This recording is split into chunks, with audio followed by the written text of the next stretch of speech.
pregunta para ampliar la mirada. Diálogos entre disciplinas para descubrir el mundo. Con vos que estás ahí, en tu casa, en las aulas, con los y las docentes.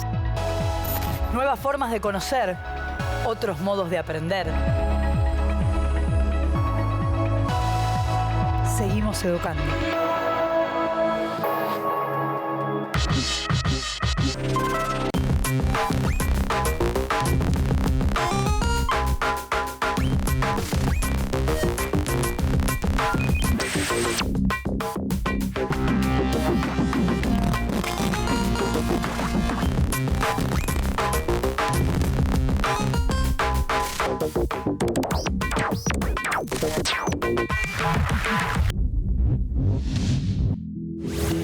Hoy con Alma, la profe de artes visuales, y con Ale de geografía, nos preguntamos ¿cómo mapeamos lo que pensamos?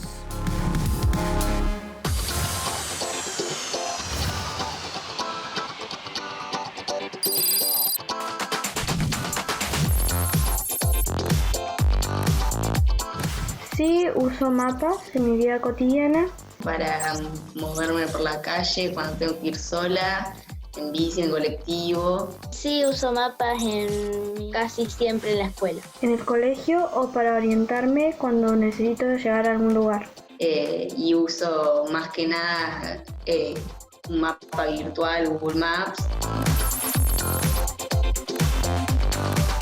Los formatos que tienen pueden ser en papel o digital. Tiene un formato digital y lo uso en el celu. Los mapas que yo uso generalmente son pequeños y en papel. Los utilizo en el celular o en la computadora. Sí, uso marcas para los mapas, para orientar los lugares. Sí, hice marcas en un mapa para orientarme porque no sabía cómo llegar a un lugar. Marcas en el mapa virtual, en Google Maps, para saber el camino que tenía que hacer hasta el destino. Por ejemplo, encerrar un lugar en el que estoy o quisiera saber más y todavía están las marcas ahí. Pero después las borré. Porque nada, ya sé que lo puedo hacer otra vez la próxima vez que lo necesite.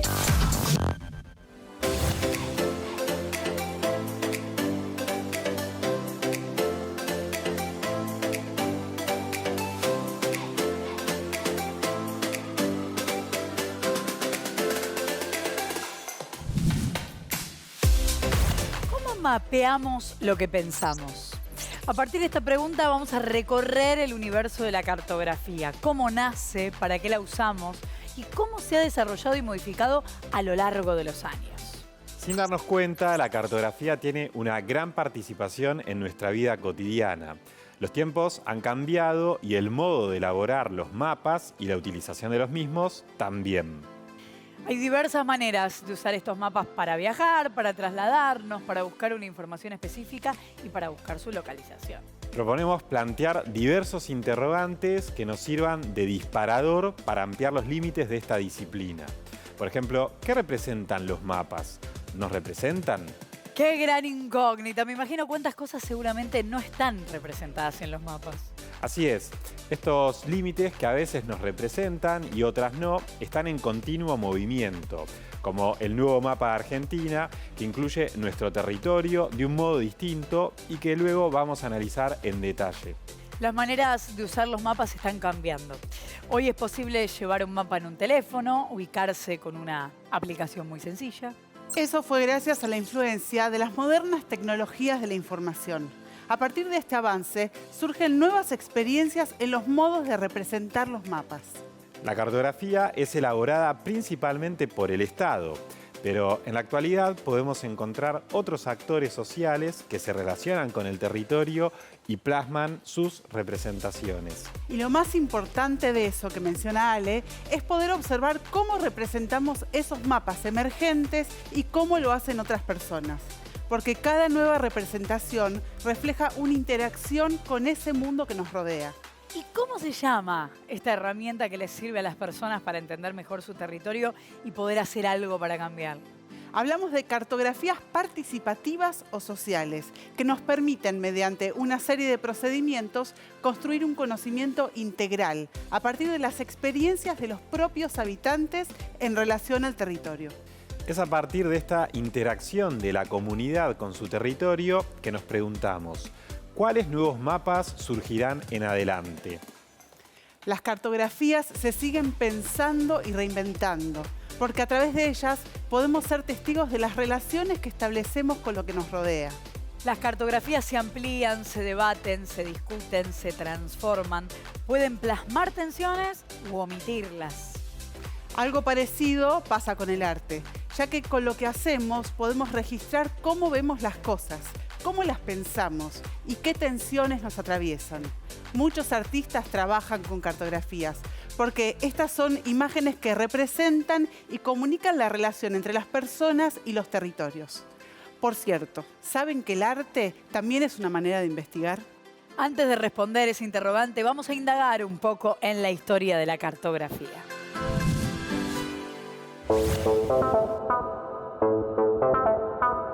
¿Cómo surge la cartografía? La cartografía surge como necesidad en las primeras civilizaciones de Oriente. Se utilizaba para calcular los terrenos y dar cuenta de las riquezas, y así cobrar en función de ello distintas contribuciones. También proporcionaba una herramienta a los distintos pueblos que buscaban representar sus territorios o formar vínculos comerciales. De los grandes imperios de la modernidad surgieron mapas que eran en realidad encargos de las distintas coronas. ¿Cuál era su intención? Plasmar su poder. Un ejemplo de esto fue el Imperio Español en la época de Carlos V, entre los siglos XVI y XVII. Más adelante, en el siglo XIX, la Inglaterra victoriana se jactaba de ser el único imperio con posesiones en los 5 continentes. Para ese entonces, aún no había sido descubierta la Antártida. Por ello, se contentaban con la expansión que habían alcanzado. La historia del desarrollo de la cartografía, tanto en Oriente como en Occidente, estuvo ligada a la toma imaginaria y real de nuevos espacios. Los distintos sucesos históricos y las exigencias por la avanzada militar impulsaron diferentes adelantos técnicos que terminaron impactando en la cartografía. Los mapas de la Edad Moderna buscaron ordenar el mundo en relación a la integración de América.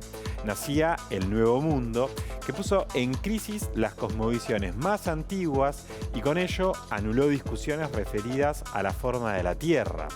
Surgía una competencia desenfrenada por avanzar sobre los nuevos horizontes. Tierras por conquistar eran el desafío por delante. Grandes imperios coloniales se formaron así con epicentro en Europa, mientras las colonias estaban dispersas a miles de millas mar adentro. Hacia la década de 1870, ingleses, franceses, belgas, portugueses, españoles, holandeses y más tarde alemanes e italianos se lanzaron a la división del mundo extraeuropeo. La carrera expansionista dio origen a grandes imperios con enorme extensión en África y en algunos sectores de Asia. Depredaron recursos tanto naturales como humanos. La cartografía más conflictiva de todas era la de África. Este continente fue dividido en la Conferencia de Berlín, hacia mediados de la década de 1880, cuando Inglaterra, Alemania y Francia buscaban conciliar sus intereses, sin considerar la diversidad social y de las organizaciones políticas y culturales africanas. El resultado, un mapa lleno de límites con pueblos diferentes forzados a convivir. Desplazamiento social, pobreza y marginalidad. A lo largo del tiempo, las sociedades se fueron especializando en esta disciplina. Los procesos sociales se plasman sobre el espacio como resultado de las relaciones imperantes en cada sociedad. En América Latina, el mundo colonial, diseñado por España y Portugal, se desdibujó a raíz del proceso de independencia. En las primeras décadas del siglo XIX, inspiradas en la experiencia norteamericana y aprovechando el caótico contexto europeo, las élites criollas avanzaron hacia la independencia. Los virreinatos, las intendencias y las gobernaciones se disolvieron. El mundo colonial americano desdibuja sus contornos cartográficos. Algunas décadas después surgían nuevos límites y con ellos nuevos mapas. Una buena muestra de ello puede ser el mapa Hemisferio Oriental de John Tallis de mediados del siglo XIX. Apodado la gloria del Imperio Británico, ¿qué objetivo tenía la realización de este mapa?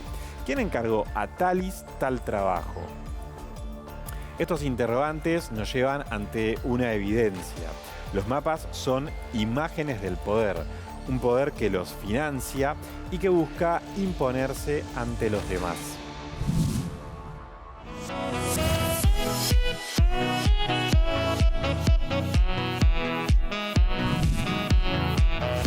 Después de este recorrido histórico, entendemos que la cartografía nace con la necesidad de ordenar nuestra relación con el espacio y esos límites suelen estar impuestos por el poder dominante o, por lo menos así, ha sido hasta ahora. También existen otros espacios. Así es, Flor. Están aquellos en los cuales nos manejamos de manera diaria y de modo intuitivo, como podría ser el lugar en el que vivimos, nuestra cuadra o nuestro barrio. Sospecho que si me muevo en trazos intuitivos puedo llegar desde la cocina hasta la biblioteca de mi casa con los ojos cerrados. Mi cuerpo reconoce los movimientos que tiene que hacer para llegar a los distintos lugares de la casa y así vamos llegando. Esa memoria que tiene el cuerpo, de la que hablas, hace que las distancias cotidianas se acorten. Mi cuadra, por ejemplo, no es solo la extensión de una calle. Es el lugar donde viven mis vecinas, vecinos, amigos y amigas. Ese barrio, nuestro querido barrio, está lleno de comercios atendidos por vecinos y vecinas que a lo mejor tienen poca idea de vidriera, pero mucho de oficio. Ellos y ellas conocen en detalle nuestros gustos, nuestras necesidades, nuestros problemas. Por eso, ese recorrido para nosotros cuenta por postas. Te voy a dar un ejemplo de recorrido. Voy a la carnicería de Alberto, paso por la librería de Amanda a retirar una novela y después vuelvo a mi casa. Incluso podemos dar cuenta de ese recorrido por conversaciones que tuvimos con los comerciantes o, mejor aún, por la cantidad de canciones que escuchamos en ese trayecto. Seguramente en un recorrido imaginario por nuestro barrio, cada uno de nosotros puede completarlo con muchos detalles.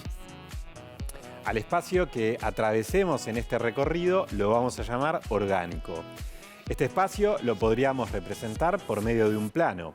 Tomamos como centro la manzana en la que se ubica nuestra casa y desde ahí trazamos distintos puntos de referencia e incluso los caminos que habitualmente seguimos. Sí, en mi recorrido orgánico podría incluir los nombres de las calles, los nombres de los negocios, incluso mencionar los nombres de varios de mis vecinos. Pero ¿qué pasa si pensamos en distancias mayores? A medida que se amplían las distancias, las referencias concretas se van haciendo cada vez más difíciles. Claro, seguramente si me alejo de mi barrio, los negocios conocidos vayan desapareciendo, como también las casas de mis amigas, de mis amigos, de las personas que conozco. La noción de distancia empieza a desvanecerse a medida que nos alejamos. Así es. En el pasado, las personas se fueron encontrando con esta misma dificultad, que al distanciarse de sus lugares de origen, se abría todo un universo desconocido por descubrir. Había que ordenar la información y ahí surgió la necesidad de la representación. Seguramente los lugares que representamos mejor sean aquellos de los cuales más información tenemos, los que estudiamos en los contenidos escolares, los que descubrimos por curiosidad propia, incluso por viajes. Te propongo un juego. Intentá delinear en tu mente cómo sería el territorio de nuestro país. Muy fácil. Listo, ya me lo imaginé. Mi mente generó la imagen. Ahora bien, ¿qué pasaría si te pido que dibujes con tu mente el continente de Oceanía? La imagen ahí no es tan precisa, no puedo hacerlo en detalle. ¿Cuál era mi idea con este ejercicio? Apelar a nuestra conciencia espacial, porque arroja interesantes evidencias. Claro, muy interesante, Ale. Con este ejercicio nos podemos dar cuenta de cuáles son los lugares que representamos, cuáles son los que no, por qué, cuáles representamos mejor, cuáles no conseguimos recordar. Entiendo que nada de todo esto es casual. Tiene una explicación. Esta sencilla prueba nos muestra de qué manera, al alejarnos de lo cotidiano, el espacio se desdibuja y cómo, en paralelo, las representaciones se hacen cada vez más necesarias.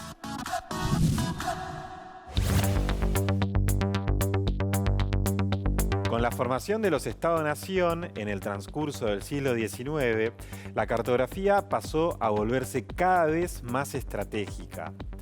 Hasta el siglo XX, los atlas históricos se definían según la distribución luego de las guerras y los cambios de control territorial. Se prestaba especial atención a los cambios de fronteras estatales. Por eso, los mapas adquirieron valor y se volvieron retratos de los estados que buscaban mostrar lo mejor de esa nación. En nuestro país, como en el resto del mundo, la cartografía se volvió clave en la formación de lo nacional. El proceso de conformación de los estados implicaba la adopción de un nombre, la definición de una forma de gobierno, la adopción de leyes, la conformación de un pueblo y la organización de la economía. Todo esto suponía la consolidación de un territorio. Este espacio, definido por límites, sirvió para distinguir a los nacionales o naturales frente a los otros del exterior, y a su vez se diferenciaba a los nativos de los pueblos indígenas. Fundamentalmente sirvió para explorar y explotar las alternativas con que insertarse en la economía mundial. Las naciones jóvenes formaban a los pueblos con los valores nacionales. En la escuela se enseñaba el territorio y el mapa se convirtió en el instrumento por excelencia. En nuestro país, la tarea cartográfica se vio tempranamente militarizada. Los mapas sirvieron así para ordenar un territorio incluso cuando ningún gobierno lo controlara efectivamente. En Argentina, durante gran parte de las llamadas presidencias históricas, el Estado Nacional controlaba un territorio menor al actual. Estaban fuera de su control las actuales provincias de Formosa, Chaco, Río Negro, Neuquén, Chubut, Santa Cruz y Tierra del Fuego. ¿Por qué pensamos que nuestro territorio siempre existió? Luis Alberto Romero lo denomina irredentismo territorial. Este pensamiento nos lleva a caer en errores como, por ejemplo, hablar de aborígenes argentinos. También la ilusión de pensar los acontecimientos y procesos fundacionales de nuestra historia como si hubieran sucedido dentro del mismo mapa que conocemos hoy. ¿Cómo puede ser esto posible? Esto responde al éxito del Estado-Nación y su aparato ideológico, apelando al constante soporte representado por el mapa. Una representación hegemónica tanto en Argentina como en el mundo. La expansión militar sobre los pueblos originarios, encabezada hacia el sur por Roca y hacia el norte por Villegas, consolidó finalmente esos contornos que habían sido anticipados por los mapas.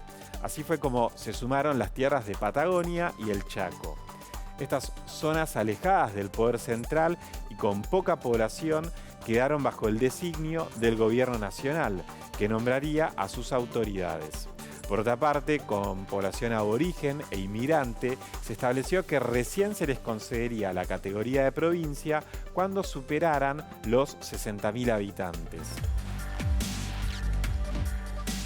Los años fueron pasando, pero hubo pocas señales respecto del cambio de categoría de los territorios nacionales. ¿Qué intereses estaban en juego? Dos motivos. Se conseguía manejar los recursos que generaban sin ningún nivel intermedio con el cual negociar, y por otra parte, al negar el voto a sus habitantes, se evitaba cualquier opinión que no coincidiera con las voluntades de la oligarquía.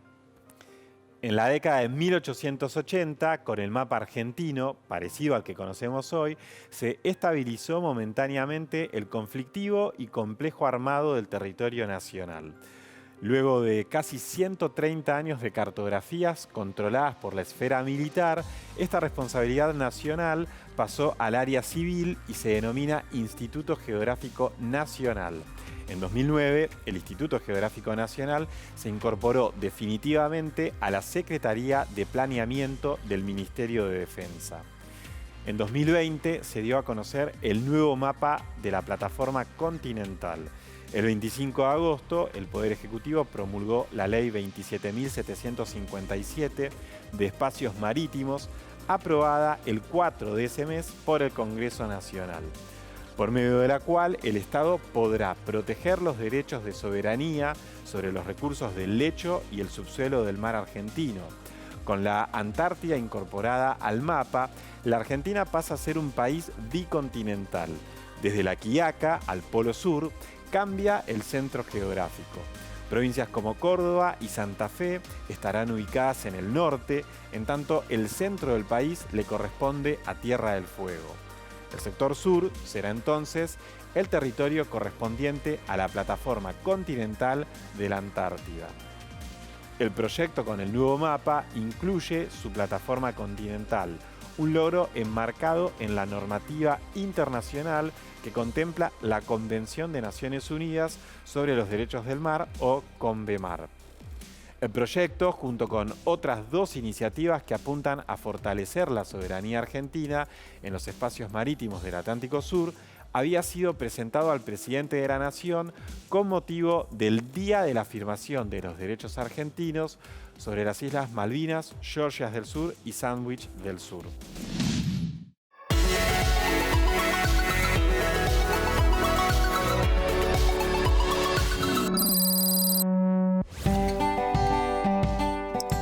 En este tutorial te proponemos hacer un mapeo imaginario que dé cuenta de un futuro posible. ¿Cómo te gustaría que fuese el lugar en el que vivís? Para soñar con ese espacio imaginario, vamos a realizar algunos pasos. Paso 1. Vamos a buscar o dibujar un mapa de nuestro territorio. Podés tomar la amplitud de escala que mejor te parezca e incluir unas pocas cuadras, todo un barrio o tu localidad entera. Paso 2. Tenés que armar una lista para enumerar qué cosas te gustaría que fuesen distintas en este territorio y cuáles te gustan así como están. Para tener mayor información de tu barrio, podés buscar datos sobre tu zona en diarios locales, en internet y en otras fuentes. Así va a ser más fácil encontrar la problemática en común. Paso 3. Diseña tus iconos, dibujos y recursos para plasmar tus ideas o las de tu grupo en el mapa. Paso 4. Volcá toda esta información mediante iconos que creaste y armá el diseño de tu nuevo mapa. Podés agregar notas para ampliar en detalle más información de estas temáticas. Paso 5 y último, observa cómo se ve tu lugar ideal y compartilo en las redes de Seguimos Educando.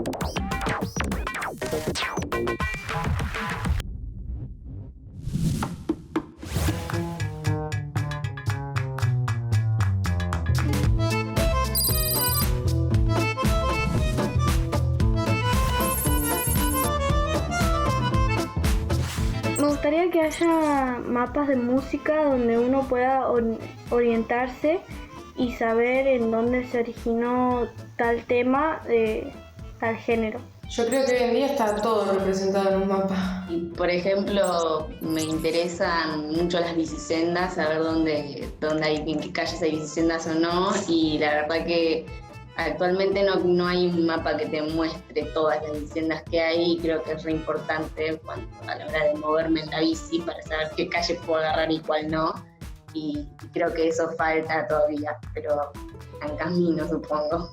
Por ejemplo, que nunca había un mapa, por ejemplo, que sea de la cantidad de humedad que hay en cada parte.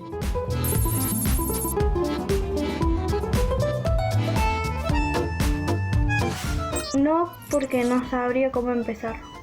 La verdad que hoy en día, como dije antes, está todo representado en un mapa, así que no se me ocurre aún. Nunca había pensado en hacer un mapa que muestre mis temas de interés, porque creo que es bastante difícil, pero es una posibilidad como para tener en cuenta a la hora de poner como mis intereses sobre la mesa y armar como un propio mapa. Sí, un día se me ocurrió y todavía lo tengo esa idea, como que hacer un mapa relacionado como a la flora y fauna de diferentes lugares y con las especies en peligro de extinción. Existe otro tipo de cartografía, como la social y participativa. En esta cartografía se pueden visibilizar conflictos entre las personas, derechos vulnerados, potencialidades. Los mapeos suelen mostrar los modos en los que las personas se relacionan con los espacios.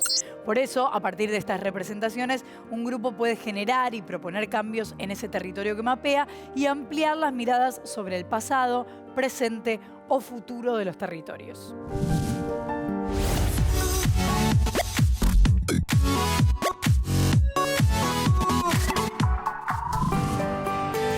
Solo quienes se van a dedicar a la cartografía tienen conciencia espacial. Falso. Falso. Falso.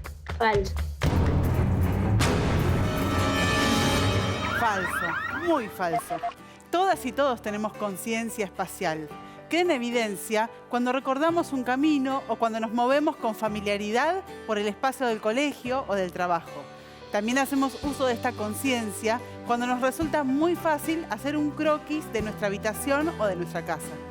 La cartografía fue utilizada por los Estados-nación para condensar la realidad, los conflictos y las tensiones de una población en un momento determinado. Verdadero. Verdadero. Verdadero. Verdadero.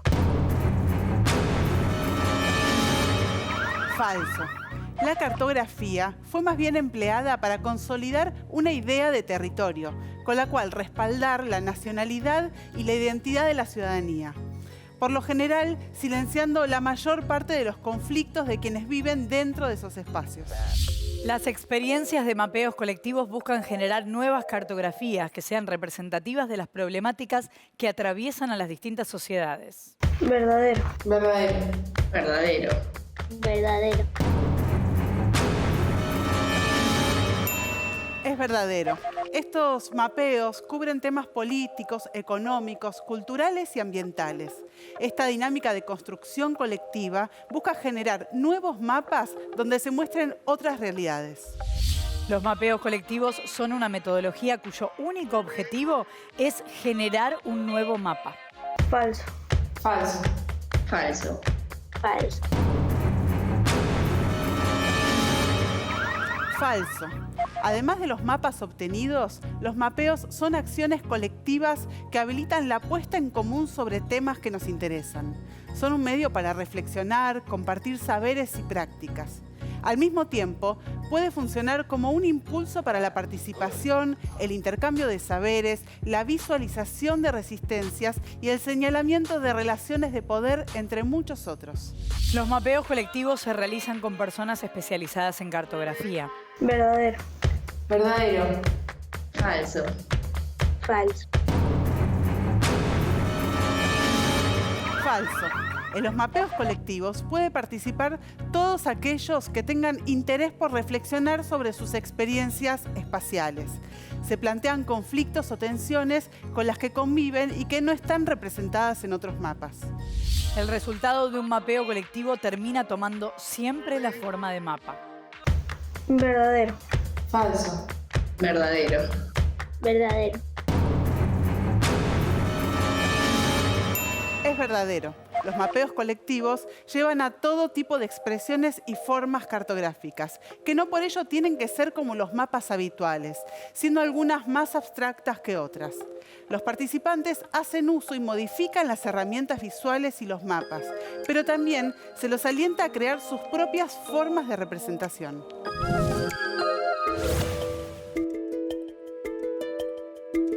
¿Quiénes pueden trabajar con estas cartografías?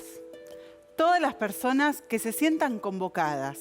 Incluso las hay realizadas por niñas y niños. El mapeo social estimula la participación colectiva. ¿Qué se puede representar? Un territorio, un cuerpo, una institución, una casa o lo que nosotras y nosotros queramos. También se puede abordar infinidad de temas, como podría ser el pasado histórico, proyecciones futuras o el presente. Nuestra escuela se puede tomar como un territorio. El aula misma puede ser un mapa. Las y los estudiantes se pueden volver protagonistas mientras reflexionan sobre su propia realidad y la representan a través de la elaboración de mapas sociales. Esto ayuda a que los docentes podamos conocer sus opiniones. Ese intercambio también ayuda a que valoremos otros puntos de vista. Participar de un mapeo colectivo es abrir un espacio de discusión y de creación, un punto de partida. La intención es construir conocimiento para elaborar una alternativa. Esta acción colectiva puede organizar un conocimiento en común. Un ejemplo es el mapeo que lleva adelante la Universidad de Luján para identificar las escuelas que sufren fumigaciones con agrotóxicos. Por eso decimos que el mapeo, más que un fin en sí mismo, es un medio para reflexionar, compartir saberes y reconocer problemáticas invisibilizadas. ¿Qué transmiten? Un territorio dinámico y en permanente cambio, en donde las fronteras, tanto las reales como las simbólicas, son continuamente alteradas y desbordadas por distintos accionares. ¿Cómo es la dinámica? Es una práctica para derribar barreras y fronteras entre las personas. Se desarrolla en un territorio de complicidad y confianza. Se puede partir de una representación hegemónica, utilizando un mapa oficial, pero durante el intercambio se va elaborando una mirada atravesada por las distintas opiniones y conocimientos compartidos. Es un modo de producir territorio. Por ejemplo, se podría representar un mapa de cómo se sienten en los recreos. Los participantes crean sus propias formas de representación, mediante imágenes, íconos, dibujos, textos y cualquier otro recurso que permita la comunicación. El colectivo argentino Iconoclasistas desarrolló el Manual de Mapeo Colectivo. En principio, habla de definir el territorio y hacer una puesta en común que nos permita reconocer el interés. Ejemplo, el cultivo de soja en Argentina. También podemos invitar a cada uno a trabajar con un mapa individual y algunas preguntas que ayuden a identificar problemáticas o sensaciones. Los participantes pueden intervenir creativamente el mapa, teniendo en cuenta que cada elemento que se agregue va a comunicar y organizar la información. Estos íconos pueden reunirse por tema utilizando un mismo color de fondo. Esto permite una rápida visualización temática, facilitando el diagnóstico de las principales problemáticas. Luego de colocar los dibujos y las marcas que se realizaron, el manual propone hacer una puesta en común para generar debates sobre la información que surgió de la realización del mapa. Esta última instancia es muy importante porque se comparten los conocimientos. Lo ideal es poder registrar el proceso de la manera que cada equipo considere mejor. Este material de registro va a ser útil a la hora de sacar conclusiones sobre el proceso de mapeo. Un mapa de colores en Córdoba. En Córdoba se realizó un proyecto que nos muestra aspectos que no suelen mapearse convencionalmente. El proyecto de referencia es la iniciativa del Instituto del Color de la Universidad de Córdoba. Propuso un ejercicio de cartografía del color urbano a partir de un relevamiento digital de la información cromática del territorio. La actividad pedagógica convocó a los estudiantes a realizar un recorrido por el Mercado Norte en la ciudad de Córdoba desde la perspectiva del color. El proceso se desarrolló de manera colectiva, como parte de un aprendizaje. Estos y otros mapeos son muy importantes por la interacción de la comunidad con el territorio.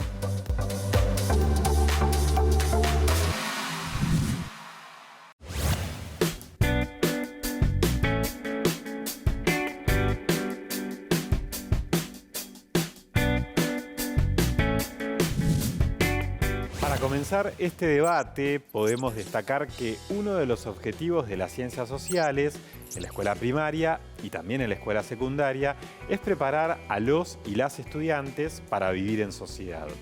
Por eso se hace necesario invitarlos a pensar la realidad social y la dimensión espacial, en la que todas y todos vivimos. Pero esta realidad social suele ser compleja y está siempre en movimiento. Una herramienta como el mapeo y la cartografía son estrategias ricas y versátiles para dar cuenta de esto. Desde el punto de vista geográfico más tradicional, la cartografía busca marcar los límites y definir el territorio. Sin embargo, hace mucho tiempo se instaló que el mapa no es el territorio. Es interesante, Ale. ¿Qué quiere decir esta afirmación? Bueno, Alma, lo que quiere decir es que el espacio geográfico no guarda una relación directa con estas representaciones. También desde el arte hacemos una reflexión similar, porque hablamos de una representación subjetiva.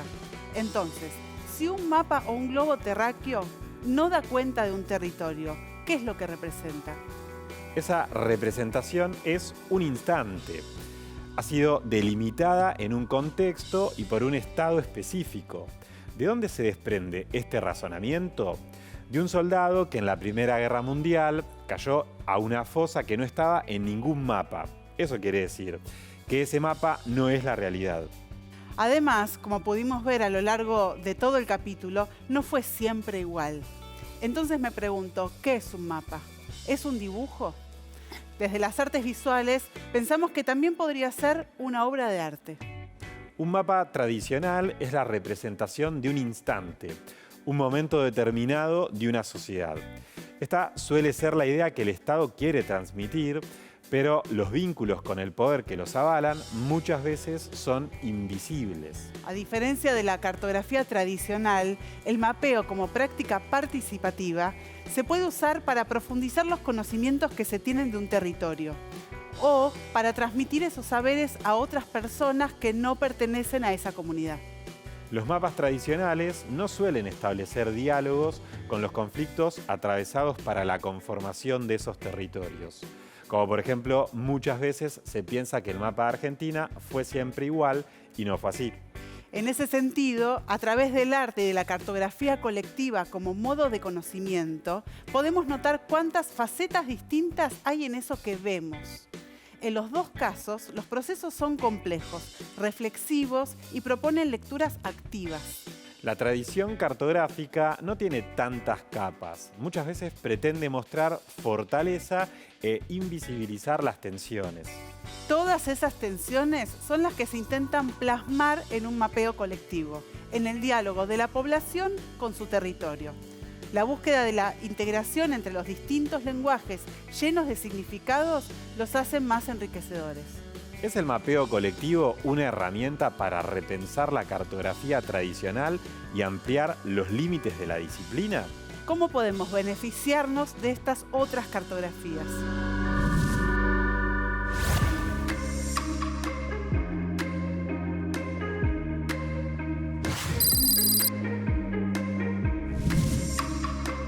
Hola chicos y chicas, mi nombre es Julia Riesler.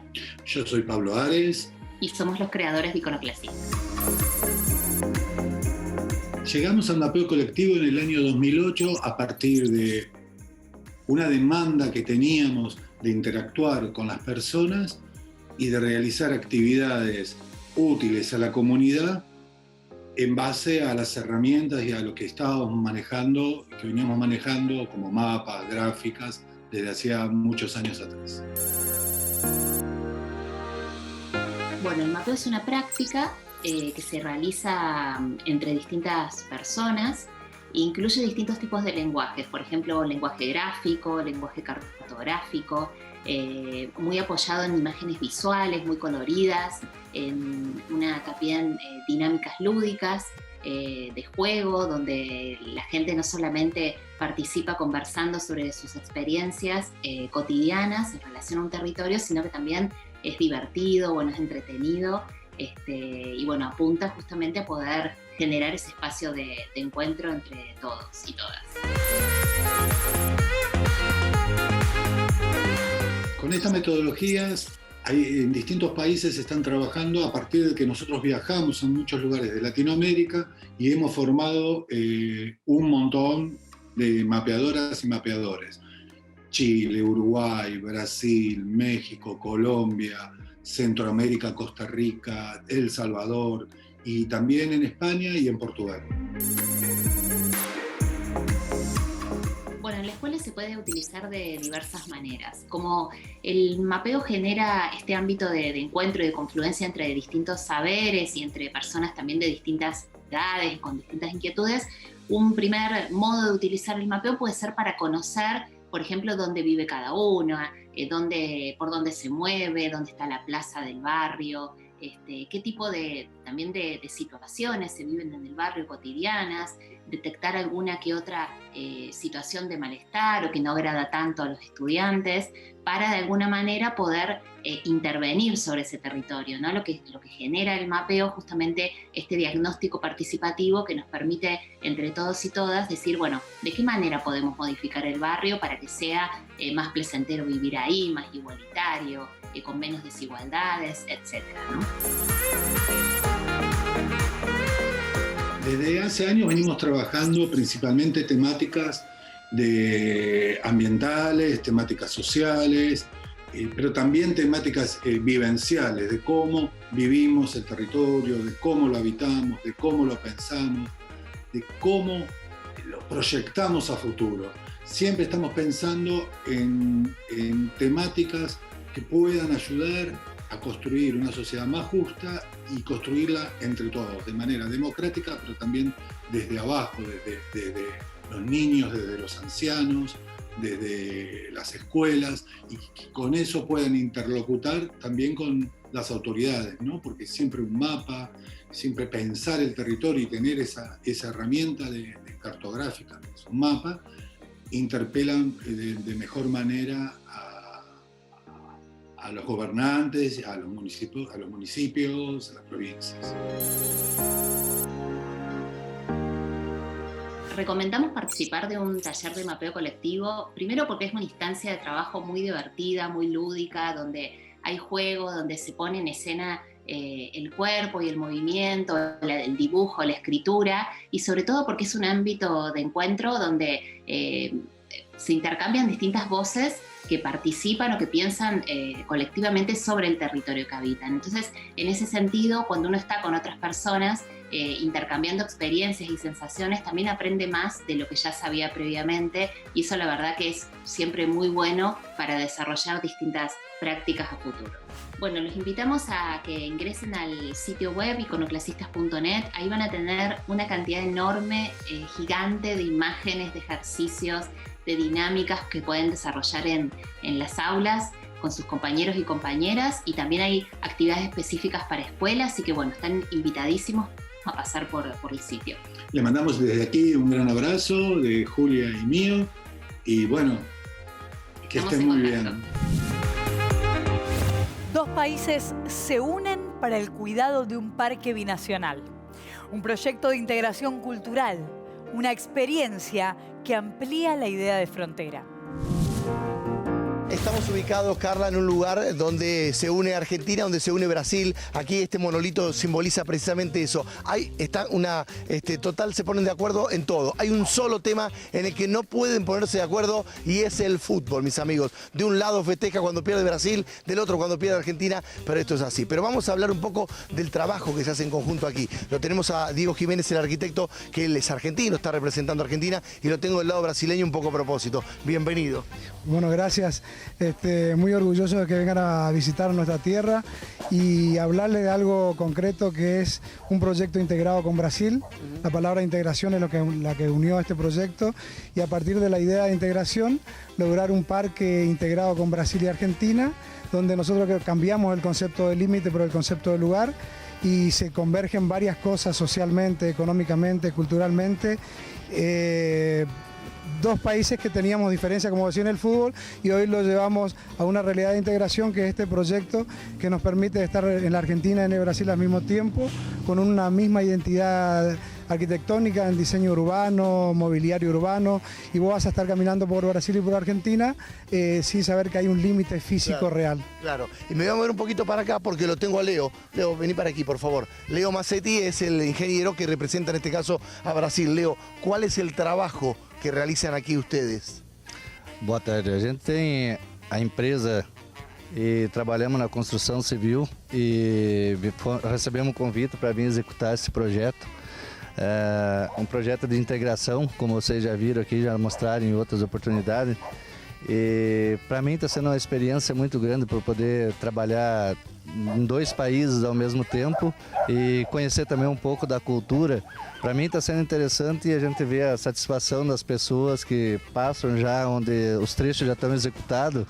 E é muito grande a satisfação que a gente vê no olhar das pessoas pelo fato de ele estar ao mesmo tempo, hora Brasil, hora Argentina, hora Brasil, hora Argentina. Pouco de cada lado. Muito interessante, para mim está sendo uma experiência incrível poder estar fazendo parte desse projeto aqui na fronteira. Bien, y lo tenemos aquí a Diego también. Diego, exactamente en estos momentos, ¿en qué parte del proyecto están trabajando?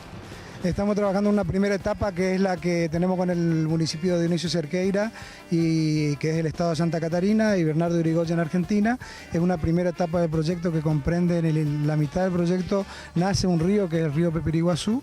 Tenemos una divisoria de lagos allí y hay un sector de anfiteatro, sector de espacio de diversión. En un lugar tenemos diversión para chicos y del otro lado tenemos anfiteatro, tenemos sectores culturales y estás caminando por 2 países con una integración de una misma característica sin divisorias de muros ni divisoria de nada. Es un espacio común a los dos. Perfecto. Y ahí lleva el nombre del proyecto Parque Turístico Ambiental de Integración. Perfecto. Gracias, Diego, gracias por venir. Muy obrigado, Leo. Gracias por venir. Bueno, y además está pensada una cancha de fútbol más adelante que va a tener la mitad en la Argentina y la mitad del lado brasileño.